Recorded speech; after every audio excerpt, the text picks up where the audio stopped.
وسلم وبارك على نبينا محمد وعلى اله وصحبه اجمعين. ازيكم يا بنات؟ عاملين ايه؟ يا رب تكونوا بخير. طبعا انا عارفه ان انا اتاخرت عليكم، بس والله بعد فرح اخويا انا دخلت في دور تعب كده، فباخد ادويه بتنيمني، باخدها بنام، يعني يعتبر بنام اليوم كله كده، فاعذروني. انا عارفه ان انا اتاخرت عليكم. والنهارده بقى جاي لي اخويا اول مره يخرج، هو وعروسته، فعاملين لهم عزومه يعني كده النهارده. هو اللي طلب، بس قال لي يعني حاجه كده معينه هنعملها له. وتعالوا بقى نشوف احنا هنعمل له اكل ايه النهارده. بس قبل ما ابتدي، في طفلين عايزه اسلم عليهم، هم اخوات اسمهم عمر ومروان، دول اول اتنين شافوني باين واشتركوا عندي في القناه. عايزه اقول لكم ان انا بحبكم قوي، وزي ما وعدتكم ان انا اول ما هعمل فيديو هقول اساميكم. شكرا. شكرا يا عمر انت ومروان، انا عارفه ان انتوا بتتابعوني وانا كمان والله بحبكم. ويلا بقى تعالوا نشوف احنا. بصوا يا بنات، انا كده جبت حله. بنات معايا حله على النار، ابتدي اشوح اللحمه الاول. هشوحها مش هسلقها. معانا بقى الحله يا بنات، انا هشوح اللحمه زي ما قلت لكم، معلقه زيت، حاجه بسيطه كده. طبعا بتبقى اطعم اللحمه لما بتشوحيها عن ما تبقى مسلوقه. هنا ماما مسيحه زبده بلدي، خدت برده معلقه اهي. استخدم بقى المعلقه الخشب.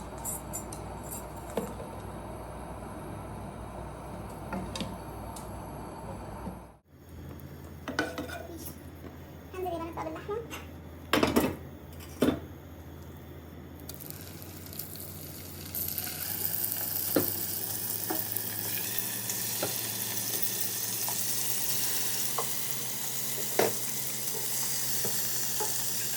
كده يا بنات انا اهو نزلت باللحمه بقى. هنزل بايه دلوقتي؟ بصلايه وجزرايه وورق لورا وكم فص كده فلفل اسود. بحب احطه خاصه عشان البودر ده بيغمق الشرب. الطماطم بقى مش دلوقتي، احنا هتعمل كده هتنزل ميه ومش وقتها. خلي مكعب برده المرقه دلوقتي. واحنا طبعا معايا الكاتل حطها على النار عشان لما اشوحها هنزل بالميه مغليه.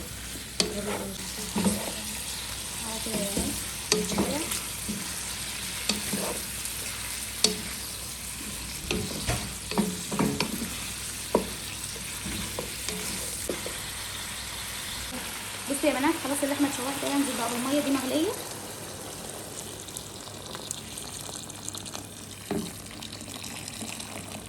لازم اهم حاجه تكون ميه مغليه. طبعا الميه ناقصه هزود برده الكاتل وابقى احطه. طبعا انا حطيت معاكم بصلايه متقطعه، صح؟ احط بصلايه سليمه اهي. تاني واحده طماطم، ما عملتش احط الطماطم في الاول عشان بتنزل زي بتعمل كانها في الاخر صلصه كده اهي. ومعانا مكعب مرقه. طبعا انتوا عارفين ان انا بستخدم اللي هو المرقه الخضار بس اهي. الشوربه زي الفل ما فيهاش اي حاجه. هغطي عليها بس ورق العنب اهو. طبعا ده ماما مفرزاه من وانا في المغرب، ماما هاتيه وفرزهولي عشان لما اجي ايه. انا بحب ورق العنب وبحبه دايما، يعني نعمله في رمضان مع ملوخيه خضراء وكده لوحده يعني.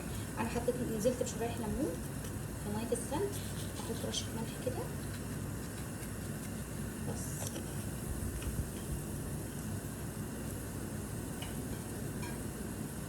ومعايا لسه واحده ايه الحوالي اللي فيا ده.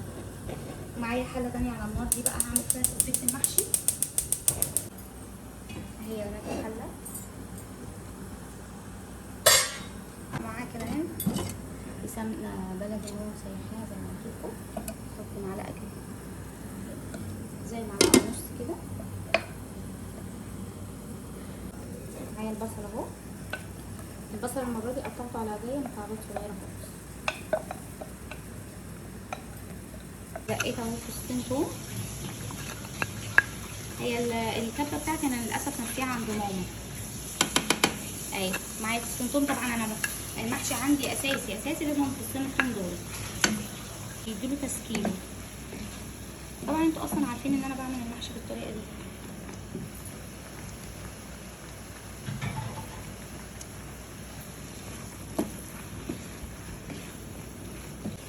وهي لما كده يا بنات حط لها رشه ملح اساسي برضه عندي. بصوا يا بنات، البصلايه خلاص اهي دبلت معايا. هعمل ايه بقى؟ انتوا عارفين ان انا بنزل الاول بالصلصه بديها تشويحه معاها برضو كده قبل ما انزل بعصير الطماطم.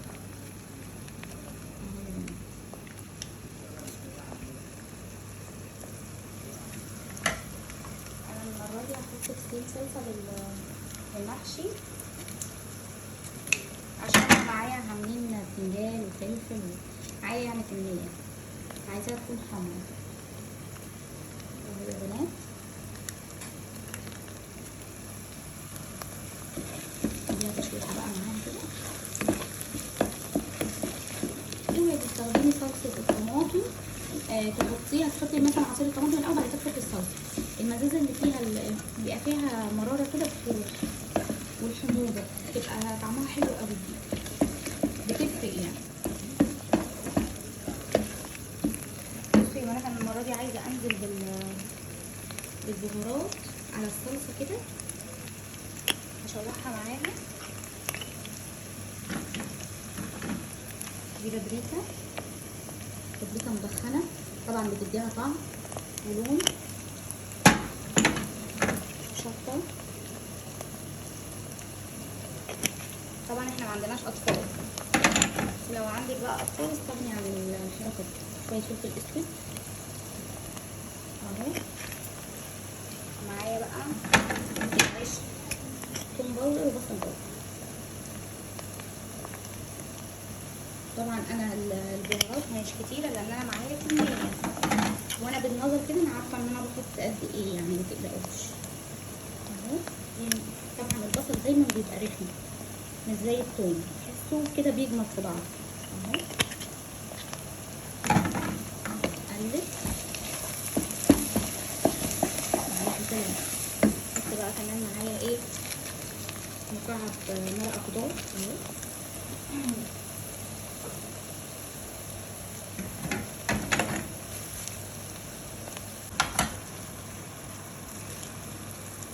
احنا مفرزين الطماطم يا بنات. طبعا الطماطم بقى بالذات الحاجات السريعه دي لما بيبقى عندك عزومه بتنجز معاكي الوقت.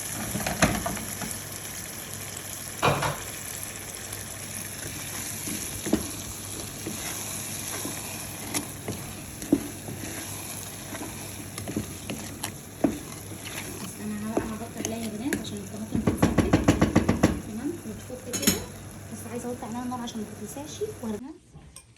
انا جيت هنا بقى فرشت هنا، حطيت ماما حطيت لي مفرش عشان انا مش قادره احشي وانا واقفه تمام. دوت الرز بتاع ورق العنب حطيت عليه الخضره، بس انا فاصلاه عن الرز بتاع المحشي بتاع البتنجان والفلفل لان ورق العنب بحط عليه نعناع. معايا شويه نعناع مجفف كده، معايا بقى شويه كده ورق نعناع مجفف بحط.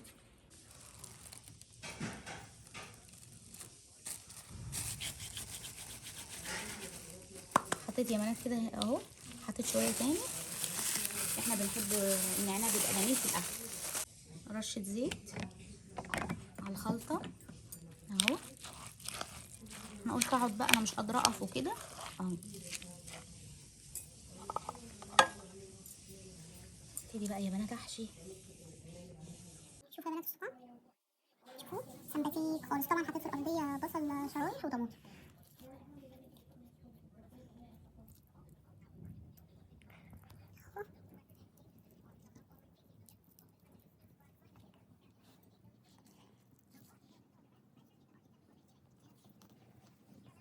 يا بنات بقى كده انا معايا معلقه زبده عشان اعمل لسان عصفور، وعليها شويه زيت.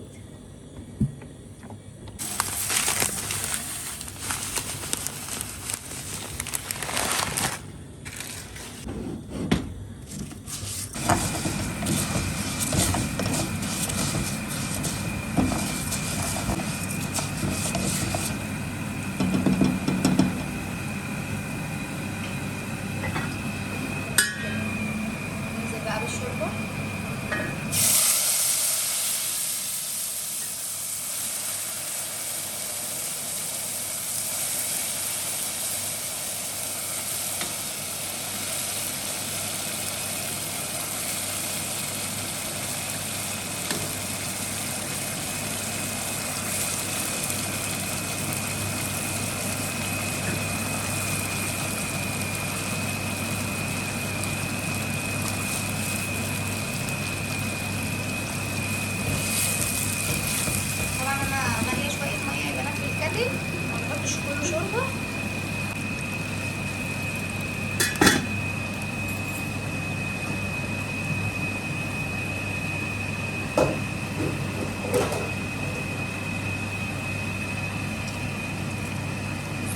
طبعا الشوربه فيها ملح. تمام. الشوربه انا ظبطها بتاع المرقه اهو، واحط لها بقى شويه ميه مع نفسي من الكاتل، وارجع لكم تاني وانا بضرب الاكل يا بنات. عملت يا بنات الاكل اهو. انا عايزه اقول لكم ان الساعه 9 داخله على الساعه 9 بالليل مثلا يعني، وعرفت الشوربه. ورايكم في التورته دي؟ انا عايزه اقول لكم ان انا بصوا كالعاده كلت الجزء ده اهو، ما صبرت شويه في الحله.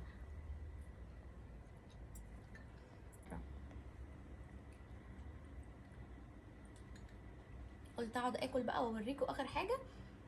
طبعا انا هوريكم كل التفاصيل، ولسان العصفور عملته، والاكل بقى سخن كده، الحق اكل قبل ما يبرد عشان انا هموت من الجوع. تعالوا بقى اتفضلوا معايا واستنوني في فيديو جديد، ومع السلامه.